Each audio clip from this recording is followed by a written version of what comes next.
This is a true story. I hope you enjoy it. I love dogs, but never had one myself. My parents always preferred cats. I love all dogs except for Portuguese police dogs. When I was 22 years old and visiting relatives in the Azores, a friend of the family had a Portuguese police dog as a pet. It was a pit bull, I believe. It had bitten every family member except the father because he was the only one courageous enough to get close enough to feed it. Their cousins refused to visit due to the fact that it would bite them also. While I was visiting, I didn't know about its biting habits and why it was chained to a giant pole in the backyard. Something about me must have set it off because it pulled the pole out of the ground and ran past me into the street. I should have known to stay away from it because as it was running toward me, the relative of mine threw me against a wall of the house as a way of shielding me from the dog.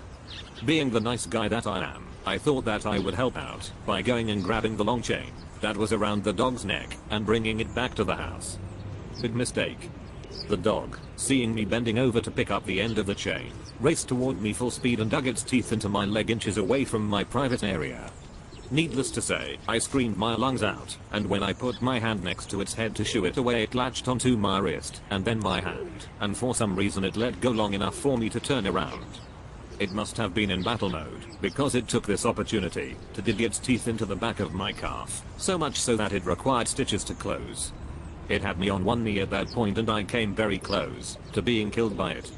It let go of my calf, and when it did, I ran away from it for about a distance of 50 feet and stopped.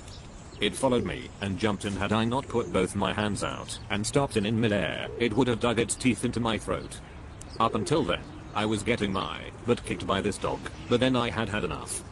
With both hands on its chest, while it was up in the air, I yelled out, "Get away from me, you motherfucker," and shoved it to the ground as hard as I could.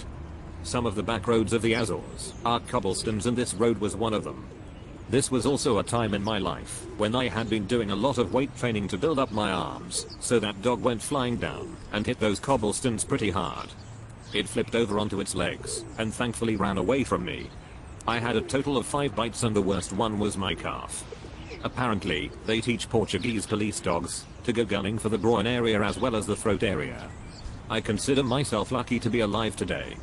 I wasn't expecting that from a strange dog, especially since in the USA, most dogs are treated as a part of the family and most dogs can be pretty friendly to strangers. The end. Thank you for listening. Have a nice day and a terrific evening. Bye. Bye.